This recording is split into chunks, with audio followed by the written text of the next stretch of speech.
So BJP Kishan Reddy already MP existed MP కాబట్టి ఆయనకు కొంచెం ఫిచ్చింగ్ అయ్యే అవకాశాలు ఉన్నాయి. అదేవిధంగా పద్మారావు గారు సికింద్రాబాద్ ఎమ్మెల్యేగా ఉండి మరి బీఆర్ఎస్ పార్టీ నుంచి తనే మళ్ళా ఎంపీగా పోటీ చేస్తున్నటువంటి సిచ్యువేషన్ అయితే చూస్తా ఉన్నాం. దానం ఖైరతాబాద్ ఎమ్మెల్యేగా ఉండి ఆయన కూడా కాంగ్రెస్ పార్టీలోకి జంపు జిలాని అయి ఈ బీడీలు అమ్ముకుంటాడు దానము ఈడ ఖైరతాబాద్ చౌరస్తలా అని చెప్పేసి రేవంత్ రెడ్డి గారు విమర్శించారు.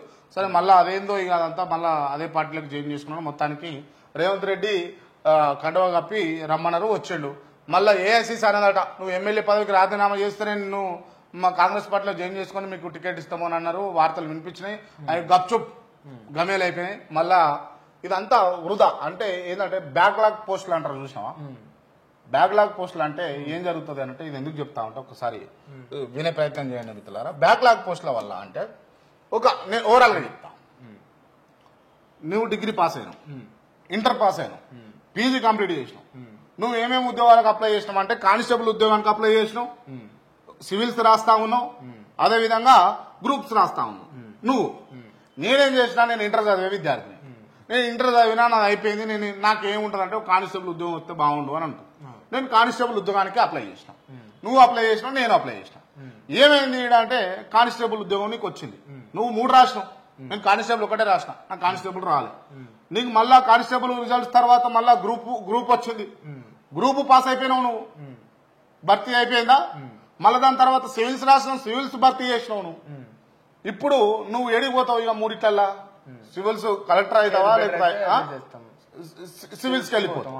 సివిల్స్కి వెళ్ళిపోయినప్పుడు ఈడ గ్రూప్ 1 పోస్ట్ ఖాళీ అయిందా, ఈడ కానిస్టేబుల్ పోస్ట్ ఖాళీ అయిందా, ఈడ నేను ఏమి లేదు, నాకేం లేదు, నేను అర్హుణ్ణి, కానిస్టేబుల్ ఉద్యోగానికి నేను అర్హుణ్ణి. బట్ నాకంటే కొంచెం తెలుగు కల్లా వ్యక్తి ఆ ఉద్యోగాన్ని రాసిండు, కొట్టిండు. ఆయనకి ఇంకా తెలుగు ఉండడం కోసం ఏం చేసిండు, ఇంకో ఉద్యోగం కూడా కొట్టుకున్నాడు, అది ఖాళీగా ఉండిపోయింది. ఇప్పుడు ఆ ఒక్క ఉద్యోగాని కోసం మళ్ళీ నాట్లాంటి కోసం నోటిఫికేషన్ వేస్తారంటే వీళ్ళు వేసేదో అమాస పున్నానికి లేకపోతే వాళ్ళు ఇచ్చిన హామీలు నిలబెట్టుకుంటున్నాం అన్న పేరు చెప్పుకోనికి వీళ్ళు జాబ్ క్యాలెండర్ రిలీజ్ చేసి నోటిఫికేషన్ ఇస్తారు. ఇక్కడ ఇటువంటి వాళ్ళు నష్టపోతా ఉన్నారు. సేమ్ యాజ్ ఇట్ ఈజ్ ఎట్లయితే నాలాంటి వాళ్ళు ఇప్పుడు నేను చెప్పినటువంటి ఎగ్జాంపుల్లో నష్టపోతున్నటువంటి నిరుద్యోగులు ఉన్నారో ఈ దానవసంటోళ్ళ వల్ల, దానంకు ఆల్రెడీ ఎమ్మెల్యే, ఈయనకి ఎంపీ అవసరమా అంటే వద్దనొచ్చు. ఏమున్నది, ఎమ్మెల్యేగా ఉన్నాడు, హైదరాబాద్ ప్రజలకు మంచి చేసుకుంటా పో, అధికారంలోకి ఉన్నది, అధికారంలో ఉన్న పార్టీలకు నేను ఏమున్నది. ఈడ ఎంపీ ఇంకొకరు నిలబెట్టడుతుంటివి, అంతే తప్పు చేసినావు. ఈడ అట్టర్ ఫ్లాప్. ఇక దానం ఈడ గెలుస్తాడు అన్న దాంట్లో అసలు అంశం మాట్లాడుకోదు, దానం వేస్ట్ ఇక్కడ. సో పద్మారావు వర్సెస్ కిషన్ రెడ్డి అయితే ఉంటది. పద్మారావు గారు వర్సెస్ పద్మారావు గౌడ్కి మంచి పేరున్నది, మాస్ లీడర్, మాస్ ఫాలోయింగ్ ఉన్నది పద్మారావు గౌడ్కు. ఎవరు అవునన్నా కాదన్నా ఆయన ఓన్ స్టైల్లో, అంటే ఓ లీడర్ అంటే ఇట్లా డిగ్నిటీగా ఉండాలి, అట్లా ఉండాలి, ఇట్లా ఉండాలి అని కాదు, సింపుల్ గా ఇంట్లో సాధారణంగా మధ్యతరగతి కుటుంబాలు ఎటువంటి యాటిట్యూడ్ ఉండదు, పోయి ముసలితో పక్కన ముచ్చట పెడతాడు, అంత న్యాచురల్ గా ఉన్నటువంటి పర్సన్. సో పద్మారావు గౌడ్ ఖచ్చితంగా గెలిచే అవకాశాలు ఉన్నాయి.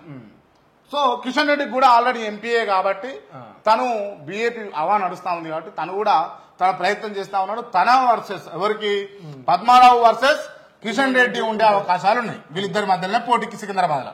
ఇక దానం పట్టిదే. ఇక దానం ఏంటంటే ఎట్లాగా ఎమ్మెల్యే ఉన్నా గెలిస్తే లేకపోతే లేదు. ఒకవేళ ఎమ్మెల్యేకు రాజీనామా చేసి కనుక పోటీ చేసి ఉంటే ఫుల్ ఫ్లెక్స్డ్ గా ప్రచారం సాగుతా ఉండే, అన్ని జరుగుతా ఉండే. ఓడిపోయినా గెలిచినా నీకు ఒక మంచి పేరు అయితే ఉంటాయి. కానీ తప్పు నిర్ణయం ఇది, కాంగ్రెస్ పార్టీ తప్పు నిర్ణయం. అది కావాలని తీసుకుందా ఎట్లా తీసుకుందా తెలియదు. లేకపోతే దీని వెనుక కిషన్ రెడ్డిని గెలిపించాలని కావాలని దానంని డమ్మీగా పెట్టిరా అన్న అంశాలు కూడా కొంచెం నిలబెడతా ఉన్నాయి. సో తెలియదు. సో ఇప్పుడు మొత్తానికి మల్కాజ్గిరి, భువనగిరి, సికింద్రాబాద్, హైదరాబాద్ ఈ 4 పార్లమెంటు సెగ్మెంట్ల గురించి మనం చర్చించుకున్నాం కదా. సో మళ్ళా మధ్యలో కూడా ఇంకో 4 సెగ్మెంట్ల గురించి మాట్లాడుకుందాం.